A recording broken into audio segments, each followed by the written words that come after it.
"No man survived the night with me," the giant bride said. But the rancher just smiled. "Try me and see." The woman stood 6'3" in her bare feet, with muscles carved from a lifetime of frontier labor. 3 wedding rings hung from a simple chain around her neck. 3 husbands, all dead before the sun came up on their wedding day. The rancher, a man who barely reached her shoulder, just stared at the 3 fresh graves behind the little wooden church. "Heart failure," the preacher warned him, his voice low and grim. "All of them. Strong young men, dead from what the town doctor called excessive physical stimulation." But the rancher just rolled up his sleeves. His arms were a road map of scars from barbed wire and Apache raids. "Those men didn't die of love," he said, his voice quiet but steady. "They died of fear. Fear of something stronger than they were." The bride's hands, hands that could bend a horseshoe straight, trembled just slightly. "And you're not afraid?" The rancher's smile didn't waver. "Ma'am, I've been kicked by horses, shot by bandits, and struck by lightning. Twice. Your bed can't be any worse than the Arizona Territory in September." The crowd outside the church pressed in closer, a morbid mix of curiosity and dread. Money was already changing hands. The undertaker, a man named Thomas Wade, was said to be carving a new headstone already, confident he'd need it by morning. The bride, Astrid, stood in a wedding dress that had been let out 3 times and still pulled tight across her shoulders. Shoulders that had carried 100-pound grain sacks like they were pillows. Arms that had pulled a plow by hand when the oxen died. The rancher reached for her hand. The crowd gasped. Her last husband's fingers had been found broken, though no one could say if it was from passion or from panic. But the rancher didn't flinch when her massive palm swallowed his. He felt the calluses, thick as boot leather, and he felt the tremor running through her. It wasn't weakness. It was restraint. "When did the fear start?" he asked, his voice so quiet only she could hear. Astrid's eyes, blue as winter ice, flickered. "After the first one, Henrik, he was smiling when his heart stopped, like he'd seen heaven, but all I saw was another body I had to bury." The preacher cleared his throat. "If we're doing this fool thing, we'd best do it now. Storm's coming." He was right. The sky had turned the color of old iron. Wind whipped through the small cemetery, rattling the wooden crosses on the 3 fresh graves. Thomas, the rancher, noticed the flowers, fresh flowers on each one. "You still tend their graves," he observed. "They were good men," Astrid's voice cracked. They weren't ready for what I am." "And what are you?" She looked down at him, this small, sun-damaged man with gray in his beard. "Too much," she whispered. "I'm too much for this world." Thomas reached into his pocket. He pulled out a horseshoe that had been bent into a perfect, closed circle. "Found this in town. Heard a certain woman did this with her bare hands when the blacksmith said something he shouldn't have." A faint blush rose on Astrid's cheeks. "He said I wasn't fit to be any man's wife. Said I was more bull than woman." "Were you angry when you bent it?" "No." She looked away. "I was sad. I bent it while I was crying. I didn't even realize I'd done it until I heard him scream." Thomas pocketed the ruined horseshoe. "See, that's the difference between you and me. You don't know your own strength. I do. I spent 10 years in the cavalry, killed 17 men in the war. I came home to find my wife dead from fever, and my son taken by the same." He looked her dead in the eye. "You think you're cursed because you're strong? I'm cursed because I survived, when everyone I ever loved didn't." The preacher opened his Bible, its pages fluttering in the wind like trapped birds. "Thomas Wade, this is your last chance to walk away." But Thomas was looking at Astrid's face, really looking, past the strong jaw, past the shoulders broader than most men's, past everything that made the world afraid.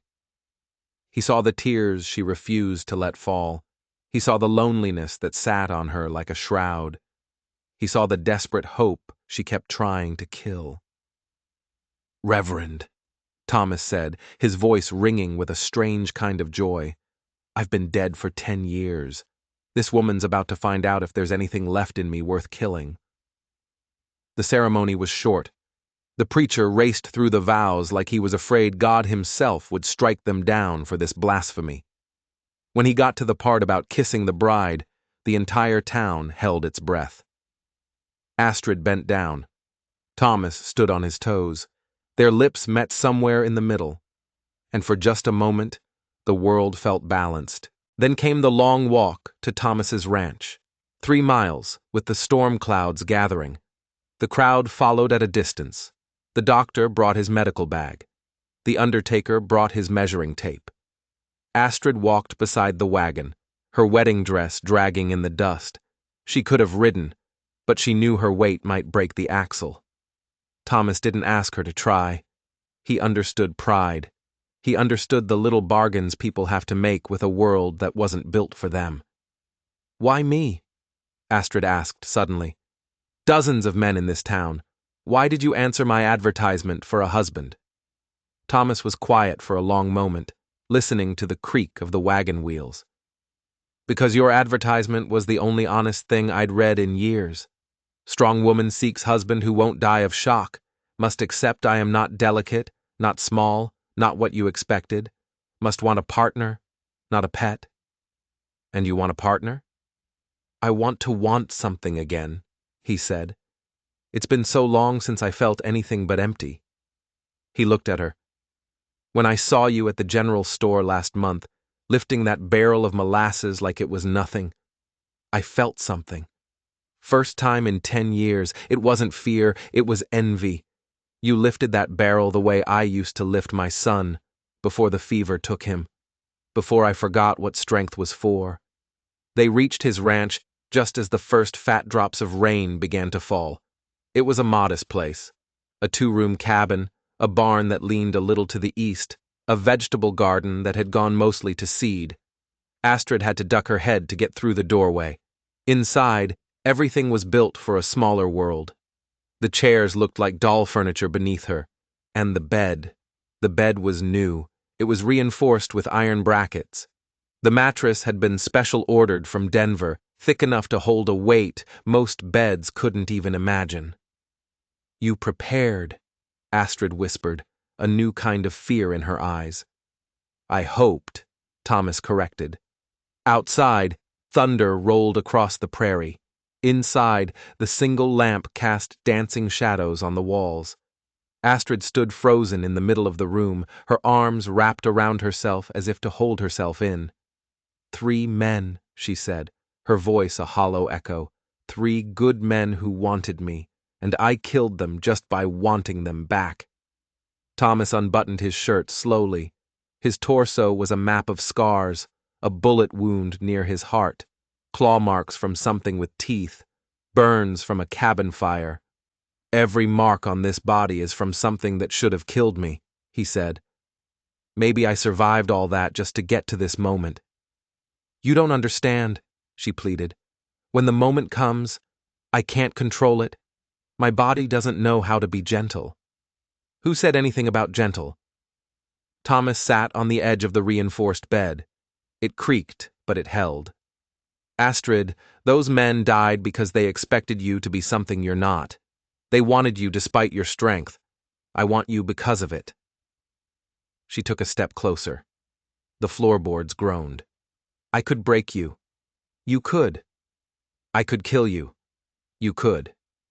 Then why aren't you running?" Thomas stood up, walked to her, and had to reach up to touch her face. His hand looked impossibly small against her cheek. "Because for 10 years, I've been a ghost," he said. "And ghosts aren't afraid of dying. They're afraid of never having lived." The storm broke then, rain hammering the roof like a drum roll. Astrid looked down at this small, scarred man who saw her not as a curse, but as a possibility, as a cure. Her lips trembled. "If you die, then I die knowing what it feels like to be alive again."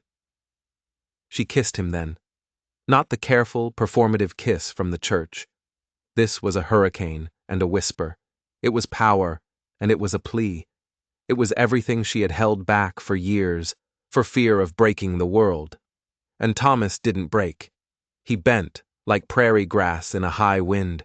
He flowed, like water around a stone. He survived, the way he'd been surviving his whole life. When they pulled apart, both of them breathing hard, Astrid's eyes were wide with shock. You're still standing. Disappointed? And for the first time since her first husband had died in her arms, Astrid laughed, a real booming laugh. The sound shook dust from the rafters and made the windows rattle in their frames. No, she said, a new light in her eyes. Terrified. Good, Thomas said, taking her hand. Me too. Now let's find out if two terrified people can make something better than fear. The storm screamed against the windows, like it was trying to get in, or maybe just trying to warn them. Thomas lay still in the reinforced bed, listening to the sound of his own heartbeat. Strong. Steady. Still beating. Beside him, Astrid's massive frame took up 3/4 of the mattress. Her breathing was ragged with disbelief. You're alive, she whispered for the 5th time. Disappointed? He shot back, a grin in his voice. She turned to face him, and even in the darkness, he could see the tears streaming down her face. I don't understand. The others, their hearts just gave out within minutes, but you're still here. Her hand, a hand large enough to cover his entire chest, rested over his heart. She could feel it beating, faster than normal maybe, but still beating. How? Thomas caught her hand and pressed it harder against his chest. You want the truth? I think they died happy. Died from a joy so big their bodies couldn't contain it. But me? I forgot what joy even feels like. You can't die from something you don't remember.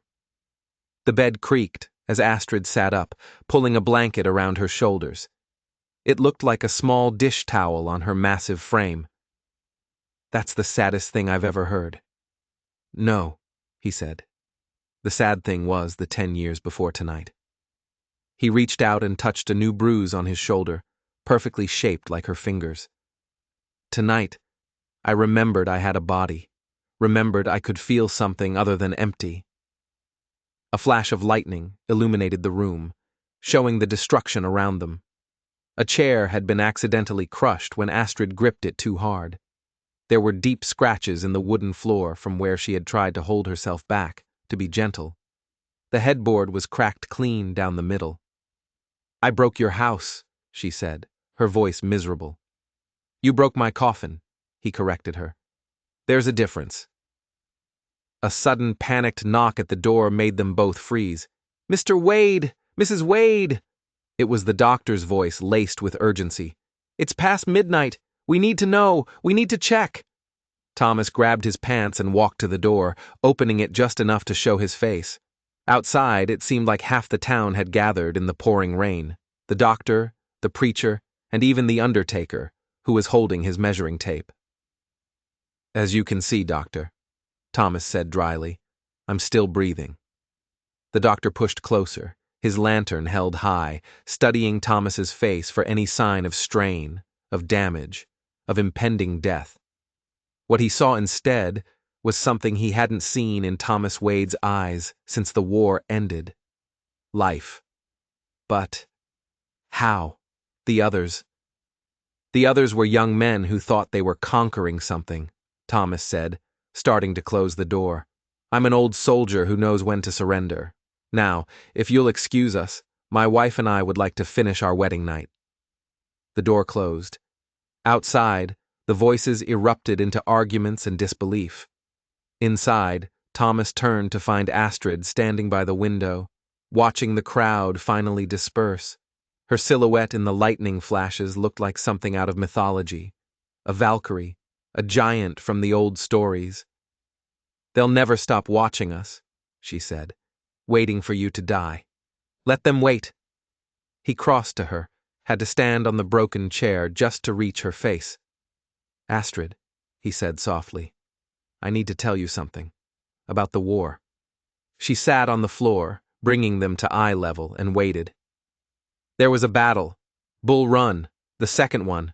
I got separated from my unit, ended up behind enemy lines. I hid in a barn." His voice went distant, traveling back through time. "A Confederate soldier found me, a boy, maybe 17. He had me dead to rights. Could have shot me, called for help, anything. Instead, he lowered his gun.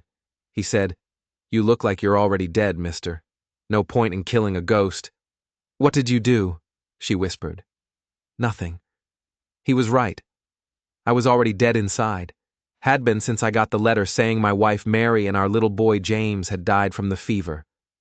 Thomas touched Astrid's face, his thumb tracing the strong line of her jaw. "That boy let me go. I walked through the rest of the war like I was bulletproof. Not because I was brave, because I was empty. Nothing could kill me, because there was nothing left to kill." He leaned forward and pressed his forehead to hers. "Until tonight. Until you. Those men who died in your bed, they died from feeling too much, too fast, like drinking water too quick after days in the desert. But me? I've been empty for so long. I can take whatever you give me. Hell, I need it." Thunder shook the house. Astrid's hands that could bend iron, trembled as they held his face. "I'm afraid I'll forget. In the moment. Forget to be careful. I'm counting on it," he whispered. She kissed him then, and Thomas felt something finally crack deep inside his chest. Not his heart failing. It was the ice around it, finally breaking. 10 years of frozen grief, thawing in the heat of her impossible, beautiful strength. Morning came, pink and gold through the rain-washed windows. Thomas Wade was still breathing. More than that, he was laughing. He was watching Astrid try to cook breakfast in his tiny kitchen. She had already broken the handles off 2 pans and had cracked 3 eggs so hard they'd exploded against the wall. "Let me," he said, taking over. "You sit." The chair groaned under her weight, but it held. She watched him work. This small man, moving efficiently around the space, making coffee, frying bacon, scrambling eggs. Ordinary things, domestic things, things she never thought she'd have. "My first husband, Henrik," she said suddenly. "He was a blacksmith, strong as an ox. He thought he could handle me." She stared at her hands. "He died smiling, but I'll never forget the sound his chest made when his heart gave out, like a drum splitting." The second, Eric, a farmer, even bigger than Henrik. He lasted a bit longer, maybe 5 minutes. Her voice was clinical, detached. The doctor said his heart literally exploded, had to stuff his chest with cotton for the funeral. The third, Samuel. Now her voice cracked. "Sweet Samuel. He was small like you. I thought maybe if he was gentle I could be too. But gentleness doesn't matter when your body doesn't know its own power. I crushed 3 of his ribs just by holding him." Thomas set a plate in front of her. The portions were massive, enough for 3 normal people. She looked up, surprised. "You need fuel," he said simply. "That body of yours, it's like a steam engine, needs feeding." She ate slowly, trying not to break the fork. "Why aren't you dead, Thomas?" "Really?" He sat across from her with his own breakfast. "You ever see a river in a flood?" "Yes. The trees that try to stand rigid against it, they break, snap right in half. But the reeds, the grass, they bend, they flow with the water. And when the flood passes, they spring right back up." "You're saying you're a reed?" "I'm saying I learned a long time ago that surviving isn't about being the strongest. It's about knowing when to bend." He reached across the table and took her hand. "Last night, when you forgot to be careful, when you let go, I didn't fight it. I rode it out like a storm. And storms pass, Astrid. They always pass." She squeezed his hand and immediately loosened her grip when the table creaked ominously. I could have killed you, but you didn't. I could kill you tonight, but you won't. How can you be so sure?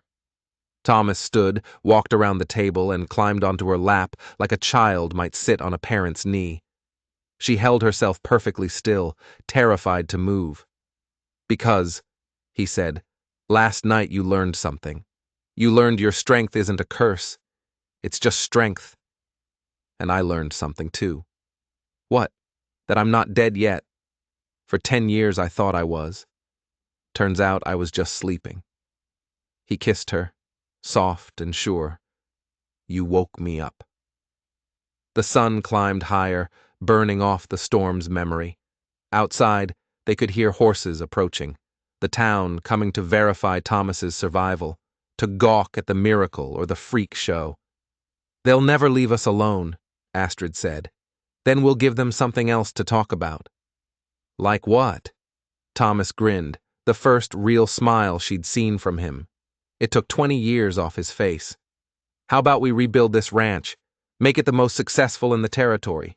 Show them that together, we're more than just a curiosity. 3 months passed like water through sand. The ranch was transformed. Astrid pulled stumps from the ground that had defeated Thomas for years.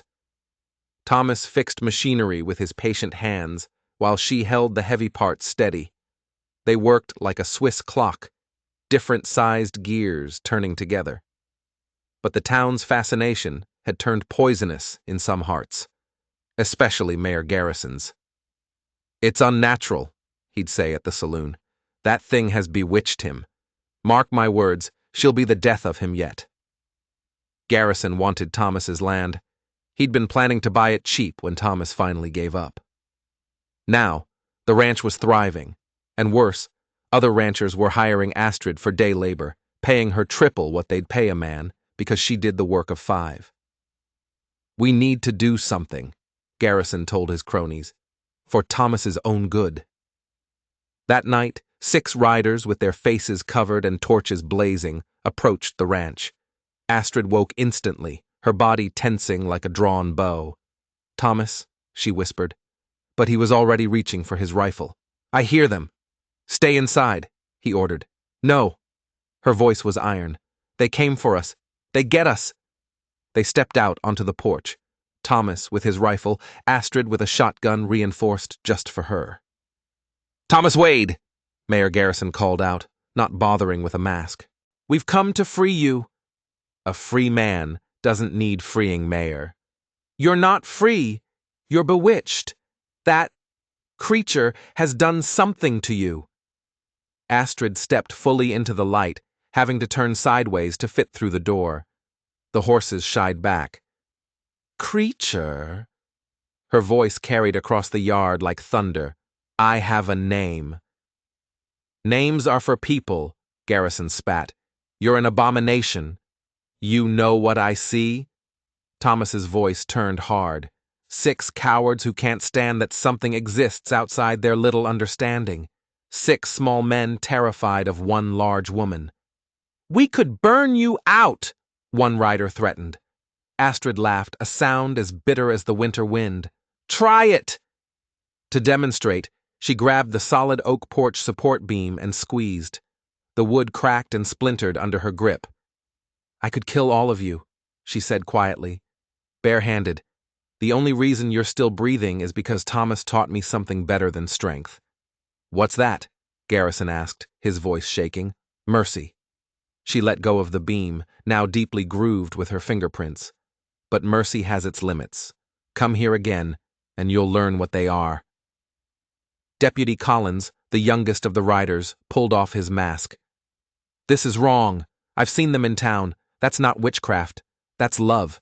And we're the monsters for trying to destroy it. He turned his horse and rode off. 2 others followed. Soon it was just Garrison and his hired gun. This isn't over, Garrison growled. Yes, it is, Thomas said, raising his rifle. You come here again, I'll kill you, that's a promise. They sat on the porch as the horizon lightened. They'll be back, Astrid said. Maybe I should leave. Let you have your life back. Thomas turned so sharply he almost fell off the bench. My life back? Woman, you are my life. Before you, I was just waiting to die. Now, I'm fighting to live. She was quiet for a long moment. Then, I'm pregnant. The words hung in the air. Thomas's mouth opened and closed. How? When? The doctor told me yesterday. He says the baby's big. Very big. Like me. Good, Thomas breathed. Good. The world needs more of you. Strong, honest people who don't fit in the boxes others build for them. The birth could kill me. Lots of things could kill us. Hell, our wedding night could have killed me. He took her hand. But it didn't, and this won't either. How can you be sure? Because you're the strongest person I know. Not just your body, Astrid. Your heart. What if the child is like me? She whispered, tears in her eyes. Too big, too strong, too much. Then we'll love it exactly as it is. Like I love you. Like you're learning to love yourself. The sun broke over the horizon. In the distance, they saw dust. Riders. But not threatening this time. Neighbors. The deputy. The doctor. Even the banker. Coming to stand with them. By noon, their yard was full. A community forming around the love that shouldn't have survived. Why? Thomas asked them. Why stand with us? The deputy answered. Because courage is contagious, Mr. Wade. You showed us it's possible to love without limits. In a world full of hate, that's worth protecting. Winter came hard and mean. Astrid's belly grew enormous. It's Garrison, the doctor said one night, bursting in covered in snow. He's gathered men from 3 towns. He's coming tonight during the storm. Astrid stood with difficulty. We can't fight. Not now. She looked out at the swirling white. We show them the truth. We show them that love is stronger than their fear. The plan was insane, but all the best plans are. When Garrison's men arrived, they found the cabin door wide open. Light spilled out onto the snow. The smell of fresh bread and coffee drifted through the storm. Thomas stood in the doorway, unarmed. Welcome, gentlemen. Cold night for a ride. Come in and warm up. 20 armed men crammed into the small cabin. And there was Astrid, massive in her rocking chair, her pregnancy enormous, knitting needles clicking. I suppose you've come to save my husband, she said quietly. From you, Garrison spat. From whatever spell you've cast. The only spell here is love, she replied. And if that frightens you, you should ask yourself why. Then Astrid gasped. Her knitting needles clattered to the floor. Water pooled beneath her chair. Oh, she said, her voice suddenly small. It's coming. The room exploded in panic. 20 men ready for a gunfight were completely unprepared for a birth. Everyone out, the doctor shouted. No! Astrid's voice cut through the chaos. They stay. They wanted to see what I am. Let them see. Let them see what they're so afraid of. What followed was the longest night of those men's lives. Astrid's labor was a force of nature. She gripped the arms of her chair, and the wood splintered. She screamed, and the windows rattled. She pushed, and the whole house seemed to shake. And through it all, 20 men watched in terrified awe. They'd come to destroy a monster. Instead, they witnessed a miracle. I can see the head, the doctor shouted. Lord in heaven, it's huge! With one final tremendous roar from Astrid, the baby was born. A robust, angry wail filled the cabin. It's a girl, the doctor announced, lifting her. She was enormous, nearly 15 pounds, with arms and legs already strong enough to kick and grab. She's perfect, Astrid whispered, collapsing back in exhaustion. Thomas took their daughter with shaking hands. This giant baby, who looked like she could already wrestle a wolf. She stopped crying the moment he held her, staring up at him with eyes that were already alert, already seeing. The room was silent. 20 men, their guns forgotten, just staring at this impossible child. Garrison was the first to holster his weapon. He looked old, deflated. I was wrong, he said. I came here thinking I was protecting the natural order. But this... He gestured at the scene. This is the natural order. Life finds a way. Love finds a way. He turned to leave, then paused. The child will need things. Send the bills to me. It's not charity, it's penance. One by one, the men crowded closer, drawn to the baby like moths to a flame. What will you name her? The deputy asked. Astrid spoke from her chair, her voice exhausted but proud. Grace, because that's what saved us. That's what she is. Grace in a world that doesn't always offer it. That night, Thomas sat beside his sleeping wife and daughter. His impossible family, his miracle. He picked up his giant baby girl. Your mama saved my life, he whispered to her. She woke me up. Reminded me that life is for living, not just surviving. Grace gurgled, a tiny, powerful hand grabbing his finger. You're going to be different, little mountain. Bigger, stronger, more than people expect. They'll fear you sometimes. But you remember this. Your mother is the strongest person I know. Not just her body, her heart. And you remember this too. Your papa survived your mama's love, not because I was strong enough, but because I was smart enough to surrender to it. Sometimes the bravest thing you can do is let yourself be loved exactly as you are. As dawn broke, Grace opened her eyes and smiled, her first smile, and Thomas felt his heart, frozen for 10 long years, finally melt. Sometimes life sends you exactly what you need, wrapped in exactly what scares you most. Don't run from it. Run to it. You might just find that the thing you thought would kill you is the very thing that saves you. If this story reminded you that love comes in all sizes, hit that subscribe button. Let us know in the comments where you're watching from, and what impossible thing in your life turned out to be exactly what you needed. Until next time, keep believing in impossible love. It's the only kind worth having.